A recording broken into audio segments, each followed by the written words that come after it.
Morvedreros. Hoy aquí tenemos a un chaval de 28 años llamado Toni Rueda. ¿Y el segundo apellido? Lozano. Toni Rueda Lozano. Que, bueno, con 28 años sigue en España. Sí. Es una persona que no ha emigrado a ningún sitio. Es curioso, un caso extraño. Y bien, ¿por qué estás aquí?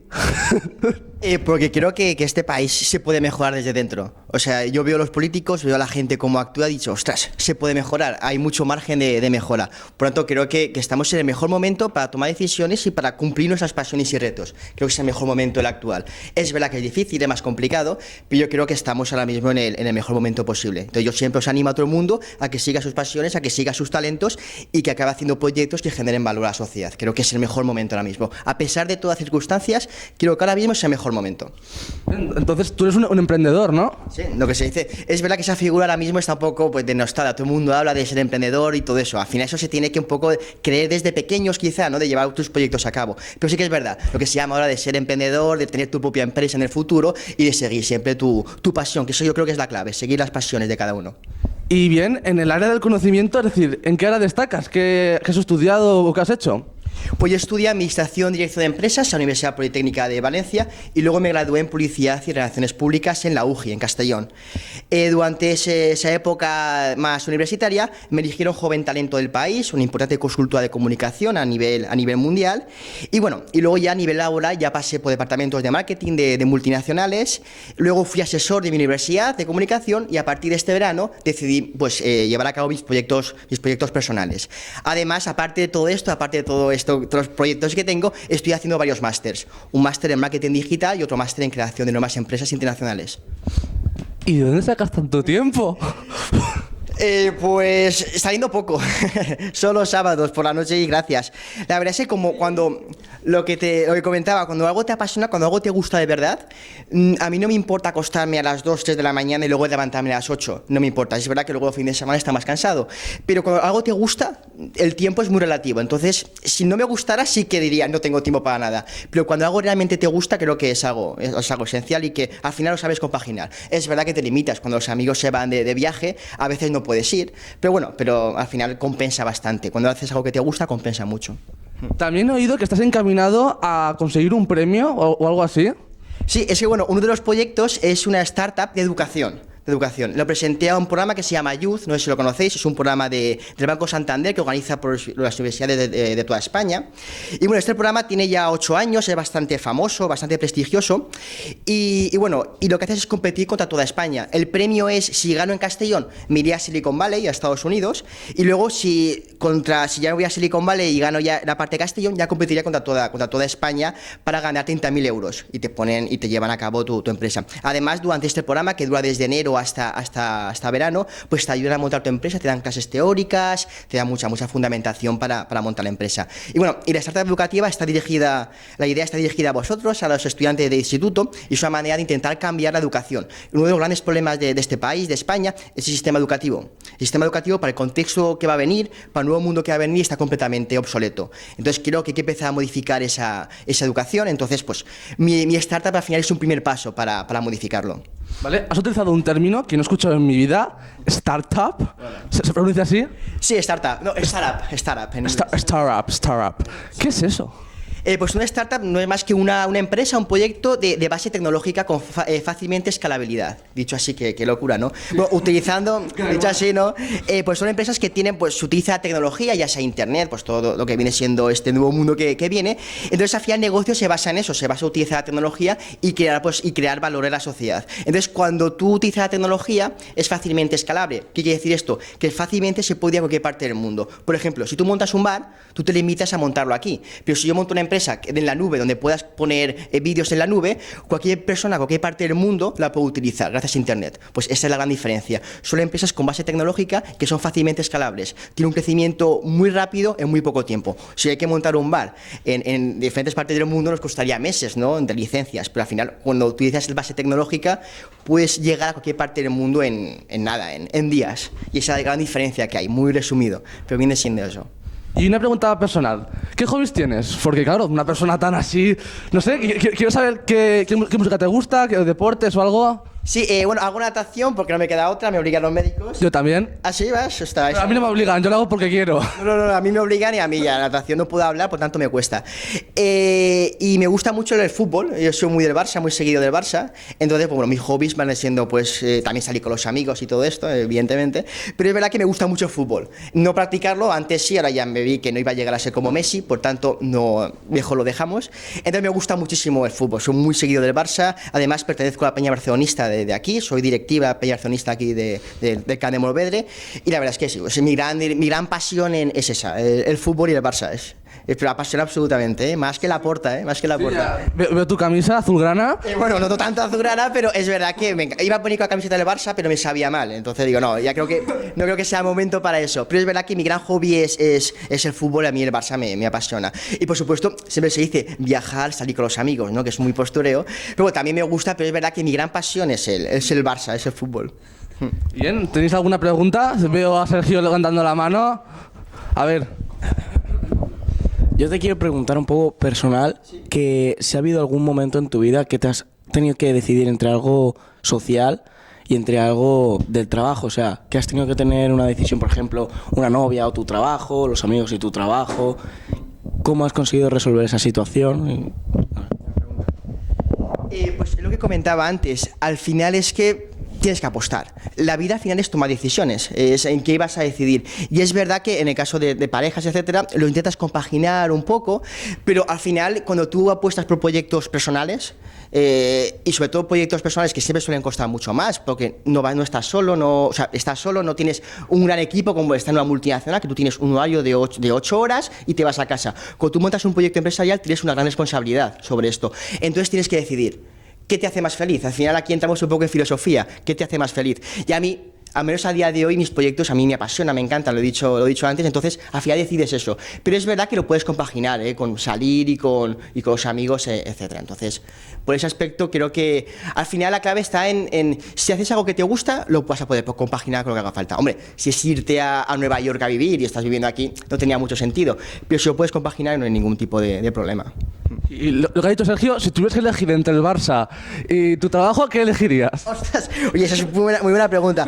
Yo lo que haría sería, a mí me gusta mucho hibridar, o sea, ¿cómo podemos juntarlos? Entonces ya buscaremos que mi empresa, por ejemplo, patrocine al Barça. Entonces ya buscaremos ese patrocinio al Barça, entonces eso será mucho mejor y así ganaremos todo. Ganaré el Barça, ganaré yo y tendré pases para el Camp Nou, que no lo tengo. Y eso es importante. ¿Quieres cantar el himno? ¡Ostras, hombre!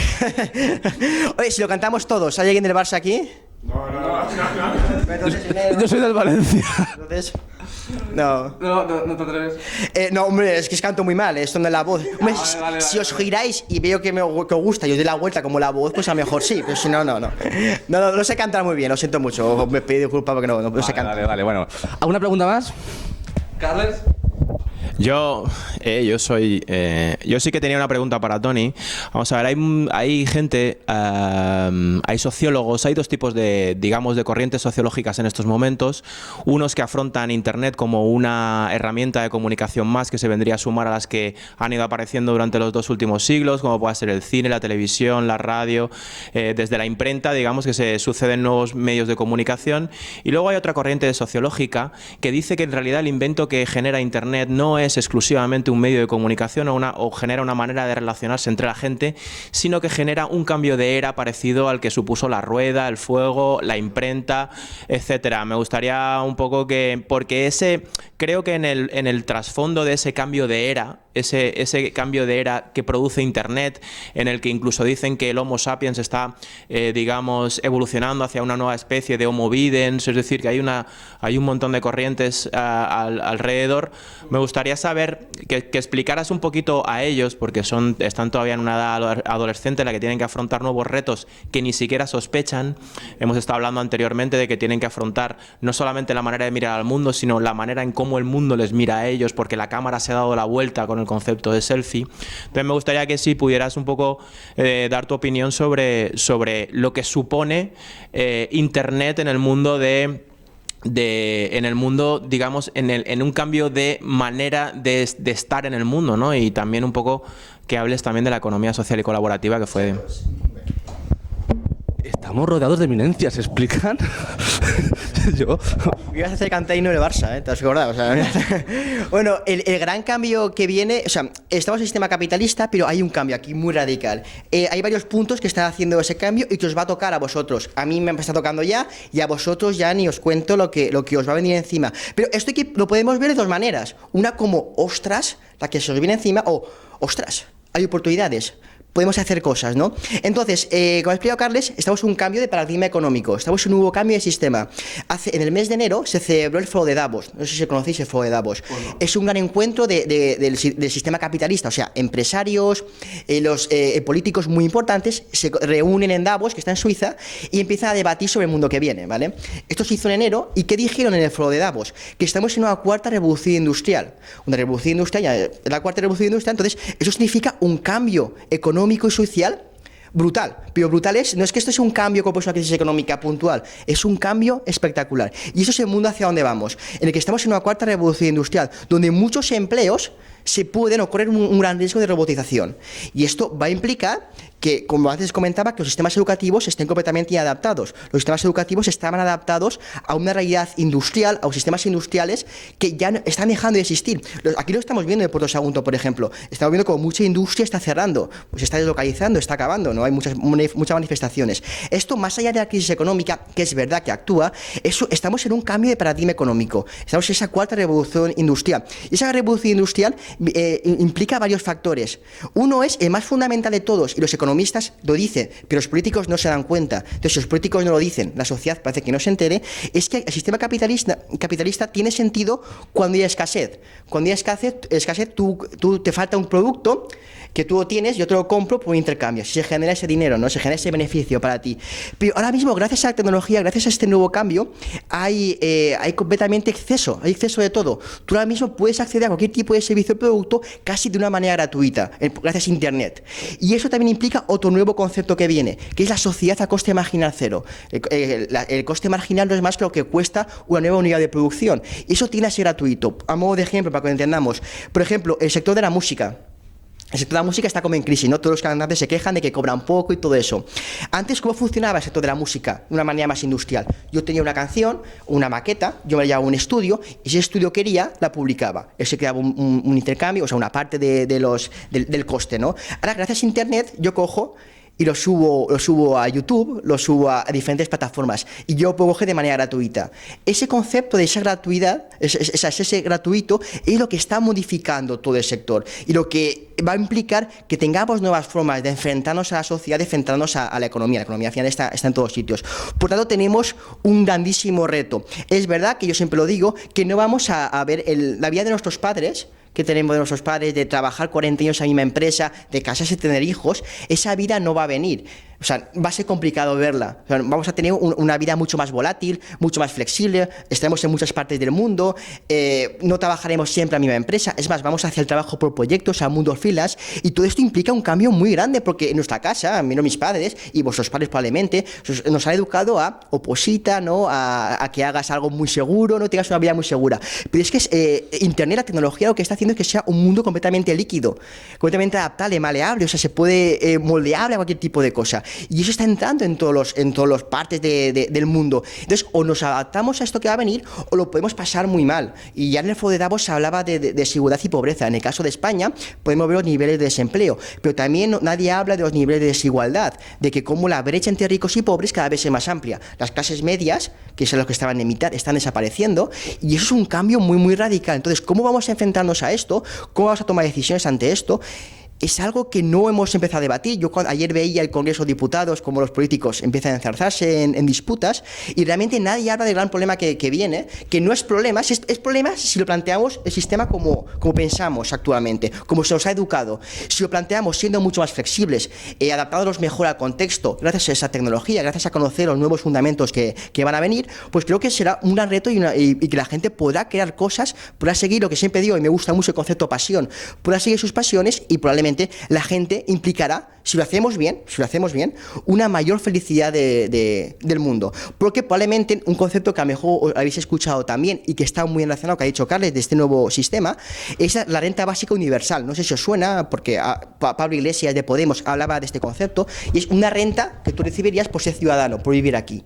Y esa renta puede implicar que tú tengas mayor capacidad de negociación, que no te puedan explotar tanto y que tú puedes desarrollar tus proyectos sin ningún tipo de problema. Porque como yo tengo una renta básica donde mis necesidades van a estar cubiertas, yo podré decidir en qué quiero dedicar mi tiempo. Y esa libertad, porque al final el nuevo sistema que viene puede llegar a ser muy libre, pues la gente puede ser muy libre, y quizá ahí parte el problema, quizá los políticos se plantean ante eso y dicen, ostras, aquí la gente, si es más libre, quizá tenga más capacidad crítica, entonces se levantará mucho más. También puede ser otro gran problema que puede venir. Entonces creo que el mundo hacia donde vamos, a pesar de todos los datos que son bastante malos, es verdad, insisto, si hacemos una buena reflexión profunda de la sociedad, si los políticos, que son realmente los que van a generar este cambio, lideraran esto, de verdad que podríamos construir, aunque suene muy utópico, aunque suene demasiado bonito y muy John Lennon, un mundo mucho mejor del que hemos visto hasta ahora.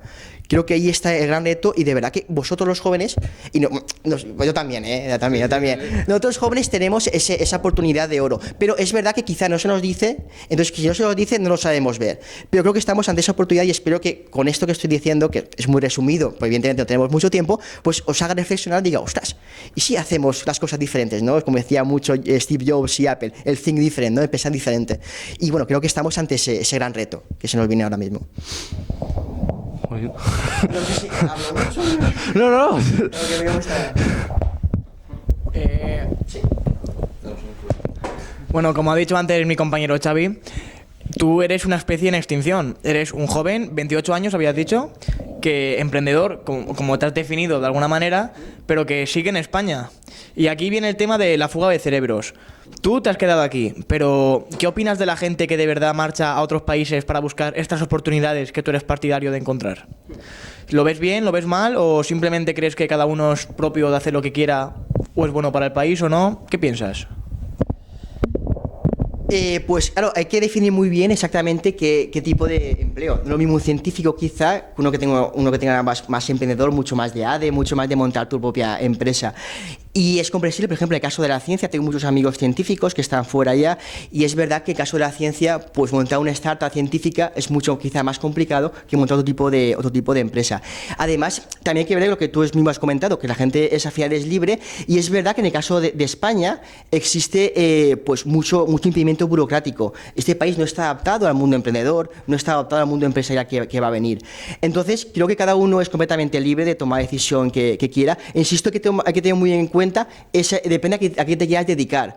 Si hay gente que no quiere montar empresas, porque el tema hablamos de fugas de cerebros, pues gente científica muy buena, ¿no? Que piensa que esta gente tan buena tiene ofertas mareantes, pero mareantes es de mucho dinero en diferentes partes del mundo. Y al final también, cuando hablamos de fuga de cerebros, es verdad que en el caso de que te obliguen, duele, pero también está muy bien salir de España. También está muy bien conocer nuevos mundos, etcétera. Es verdad que siempre hay que ver esa parte de que si te obligan a irte y tú no quieres, entonces ya tenemos un gran problema. Pero es verdad que en el caso científico, por ejemplo, que es el que yo más conozco por mis amigos, ir a la universidad del extranjero, tengo amigos que están en Zúrich, que están ahora mismo, otro amigo se acaba de ir a Sao Paulo, a Brasil.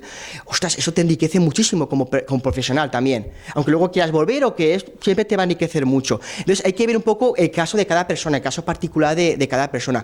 En mi caso, es verdad que mis proyectos empresariales, lo bueno es encontrar un nicho de mercado. Dentro del mundo startup, del mundo empresarial, encontrar nichos de mercado, encontrar esa segmentación es clave. En el caso de un científico, por ejemplo, es mucho más complicado y necesita otro tipo de dinero, otro tipo de presupuesto, porque no es lo mismo investigar el cáncer, por ejemplo, que montar una aplicación en la nube. Evidentemente no es la misma liga, no es lo mismo, aunque luego mi empresa puede llegar muy lejos, no es la misma liga que eso. En el caso de investigar el cáncer, necesitas unos científicos y unos recursos que quizá en España es complicadísimo de darse, pero sí que si te vas a otro país lo vas a encontrar. Entonces depende mucho de muchos factores. Uno es que tú quieras conocer el mundo, que quieras conocer gente, que siempre está muy bien salir fuera.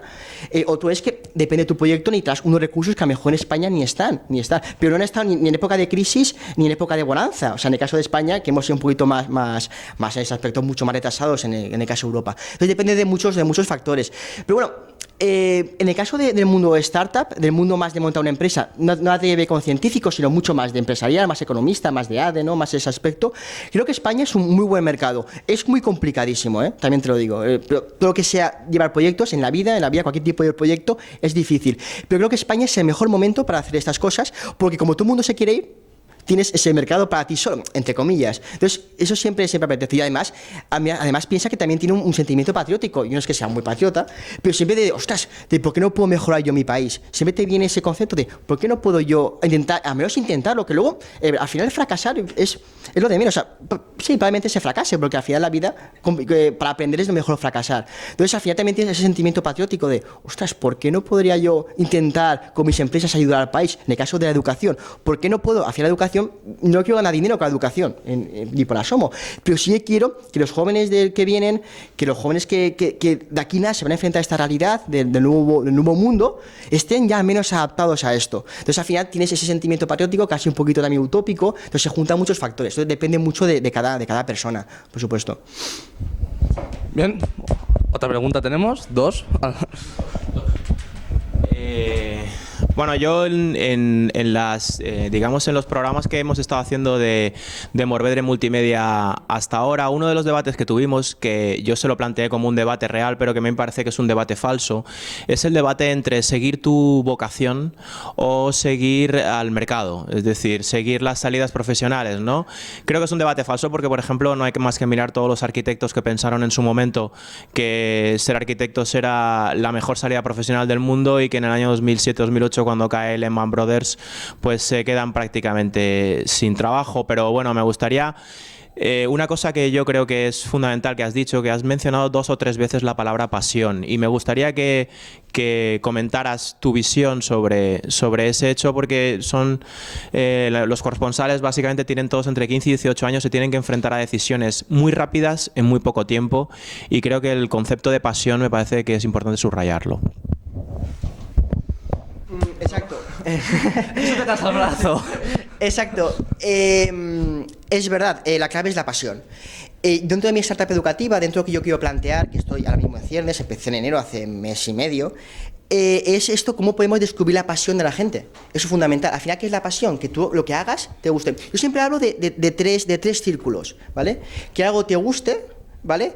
Que lo hagas bien, porque lo que decíamos antes, para poner un ejemplo, a mí me puede gustar el fútbol, pero quiero que hacerlo bien es otro cantar, ya. No voy a llegar yo nunca a unos niveles de liga profesional. Entonces hay 3, que te guste, que lo hagas bien y que sobre todo generes valor a la sociedad, generes valores, que generes riqueza, ya sea para tu beneficio social y también porque no un beneficio económico.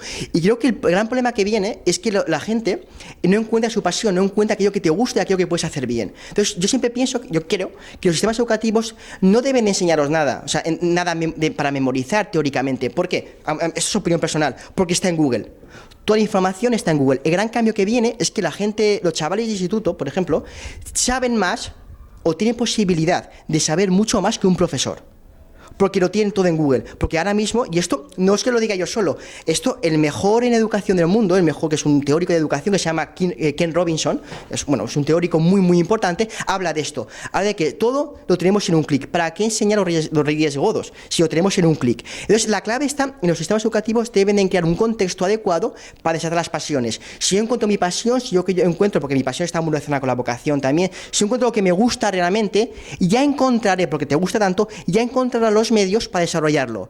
Entonces, a lo mejor universidad es algo secundario. Si yo quiero, mi pasión es montar un bar, a modo de ejemplo, en la playa, a lo mejor no me hace falta ir a la universidad, esto de economía. Quizá con un módulo de hostelería para que me enseñe a mí un poquito, ya tener suficiente. Por lo tanto, debemos de cambiar los sistemas educativos a encontrar la pasión de los chavales, porque eso realmente va a generar valor a la sociedad. Pensamos, y este dato hay que decirlo, y porque ya está dentro de todos los debates, es que según estudios de la Universidad de Oxford, de 2013, vamos a ver el 50% del empleo a nivel mundial en 20 años corre un riesgo muy elevado de robotización.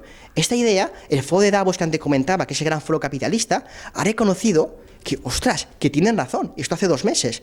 Entonces hay que empezar a cambiar, la mentalidad. Tenemos que seguir nuestras pasiones, tenemos que seguir lo que nos guste, lo que lo podemos hacer bien. Eso, insisto, si tú encuentras tu pasión, si tú si a ti encuentras lo que te va a gustar, ya encontrarás la manera de tangibilizarlo, de generar valor a la sociedad. Entonces, esto de que estudia, por eso decía antes, al principio de esta intervención, que los padres, estamos muy con los padres, y los padres siempre os influencian mucho de estudia, oposita, trabaja, tal. Entonces, aquí decía a los padres, si se os preguntan decirlo, que papás, ojo, estamos en un nuevo paradigma económico. Vuestra vida que habéis llevado no la vamos a ver ya. Esto de trabajar tantos años no lo vamos a ver. Eso en los 80 sí que se podía ver porque era otro tipo de mundo. Pero el mundo que va a venir, este mundo completamente que ya se llama de concepto uberización, de Uber, de ese concepto más terciario de la economía, pues implica nuevas formas de hacer las cosas, y una de ellas creo que es descubrir las pasiones de cada uno, descubrir lo que se hace bien. Entonces creo que eso es muy importante. Hay uno de los mejores autores en gestión empresarial del mundo, dice que los 3 grandes factores que van a diferenciar a los humanos de los robots, o sea, ojo, ya existe ese debate, es la pasión, la creatividad y la iniciativa. Si tú tienes esas 3 cosas, aunque quieras ser astronauta, lo vas a conseguir. Pero es verdad que para hacer esto hay que conocerse muy bien. Y jornadas como esta, creo que implica, cuando tú te reúnes con gente de otros institutos de una manera mucho más colaborativa, implica conocerse mucho mejor, saber qué me puede gustar, ir probando cosas hasta hallar ese hueco, esa idea, ese gran nicho que a ti te acaba gustando. Ken Robinson lo llama el elemento. Cuando se encuentra tu talento, lo que sabes hacer con tu pasión, lo llama el elemento. Y creo que eso es fundamental. Los sistemas educativos deben de irse a ser un contexto para encontrar ese elemento, esa pasión, porque realmente la sociedad irá mucho mejor si la gente sigue sus pasiones, porque va a generar mucho más valor, probablemente genere mucho más empleo, y sobre todo, insisto, es un concepto que hay que hablarlo, la gente será mucho más feliz. O sea, y esto que se me hace que sea, insisto, muy utópico, se habla, los psicólogos ya hablan de la felicidad de la gente. Aquí nadie pregunta si la gente es feliz. Por ejemplo, en el caso de España, la causa de muerte no natural son los suicidios. La gente es infeliz. Y eso es algo que la economía debe de empezar a hablar ya, de la felicidad de la gente. La economía, el problema del sistema capitalista es que está desligado mucho del ámbito social. Y eso hay que hablarlo. Si la gente sigue sus pasiones, sigue lo que le gusta, seguro que la sociedad va a ir mucho mejor. Es verdad que es más complicado, pero vosotros, que ya empecéis a conocer estos conceptos a partir de hoy en día, o a partir de hoy, podéis ya empezar a meditar qué me va a gustar, y los padres te dirán misa, pero puedes hablar de los niveles de paro. Si tu padre te pregunta algo de, oye, estudia arquitectura que te irá bien, coges, te vas a Google, buscas desempleo en arquitectura tal, y te das las estadísticas y dices, ¿para qué quieres que estudie? O sea, a no ser que sea tu pasión. Si te gusta arquitectura, que sea tu pasión, no porque tengas salidas, sino porque realmente te gusta, tranquilo, que si te gusta y lo haces bien, ya encontrarás cómo vas a generar valor. A lo mejor no en España, pero sí en Brasil, sí en Chile. Justamente un amigo se ha ido a Chile hace nada a estudiar arquitectura. O sea, ya encontrarás valor. Pero realmente tienes que buscar esa pasión. Si sigues por salidas laborales, me acuerdo de mi época que hacer ADE era la leche, hacer ADE. Ahora ya hay un 40% de 30% de paro en ADE. Entonces, la clave está en encontrar esa pasión. Aunque ahora mismo tú veas también, quizá que veas mucho desempleo en ese ámbito, si es tu pasión real, tranquilo, ya sabrás tú cómo encontrar tú mismo, porque te gusta tanto que lo sabrás encontrar, porque si te gusta mucho, leerás mucho, estás muy informado de cómo vas a empezar a generar valor. A lo mejor no en España, pero sí que en el extranjero. Por lo tanto, es muy remarcable y es muy importante que sigáis vuestras pasiones. Que a pesar de lo que os diga, seguid vuestras ideas, probar mucho, pero siempre partir de esta base. Es fundamental. Y es la nueva economía lo que va a exigir la nueva economía que va a venir. Bien, Sergio. A ver, si te digo la verdad, yo tenía muchísimas preguntas en mente, pero acabas de mencionar el sistema capitalista y eso me llama mucho la atención. Y perjudica a mucha gente. ¿Crees que podríamos destruir este sistema capitalista? Ahí puedes mojarte un poco y crear uno nuevo que pueda beneficiar a los jóvenes emprendedores y a los trabajadores infelices. Y un nombre para ese sistema, ahí mójate. O sea, es una pregunta complicada. Hombre, es muy complicado cambiar el sistema. Mira, el sistema capitalista tiene algo que no ha tenido ningún sistema económico-político en la historia, que es su capacidad de adaptación. O sea, siempre se pone el ejemplo de que, por ejemplo, un grupo musical que no sé, ahora, no sé, por poner un ejemplo, los Chicos de Maíz, ¿vale? Que son más comunistas, más estos grupos, que piensa que esta gente, aunque esté protestando contra el sistema, realmente vende sus camisetas, vende sus merchandising y está dentro de la vorágine del mercado. Entonces, el sistema capitalista es muy inteligente y se sabe adaptar a todo. Siempre se sabía adaptar a todo. Es más, durante el 15M, muchas empresas cogían el formato 15M de sentarse en la calle, de generar esa protesta, y muchas empresas la adaptaban en su publicidad. O sea, el sistema capitalista, si ha sido triunfante este último siglo, a mi modo de ver, es por su capacidad de adaptación. Se ha sabido adaptar a todo. Entonces, es muy complicado derrocarlo. Tampoco interesa derrocarlo a las grandes élites, las que realmente mandan, no les interesa derrocarlo. Es verdad que yo creo que se puede mejorar. Es una evolución. Eso, exacto. Una evolución del sistema capitalista, hacerlo mucho más social. Es complicado, pero siempre se habla del ejemplo de Dinamarca, de esos países del norte de Europa, que son los ejemplos de esa socialdemocracia, ¿no? Mucho más igualitarios. Creo que el mundo puede tender hacia esto. En el caso de España es un caso mucho más complicado, porque realmente es que vamos con un atraso industrial, económico y social de casi 40 años. Entonces, eso implica que sea mucho más complicado. Pero yo creo que se puede adaptar y se puede hacer muchas más cosas. La economía colaborativa es lo que decía Carles, de que una pequeña grieta dentro del sistema, pero para que veáis cómo es que el sistema capitalista también se está aprovechando de esa dinámica. Lo que os decía yo antes de Uber, Airbnb, BlaBlaCar, también tienen un beneficio económico mucho más mercantilista. Entonces, el sistema se va a acabar siempre adaptando, pero esto no implica que se puede mejorar mucho, se puede ser mucho más justo. Y, por ejemplo, que yo explicaba antes el concepto renta básica universal, que de aquí a unos años lo vais a escuchar muchísimo, ahora se habla menos, ya se está probando, pero el concepto como renta básica universal,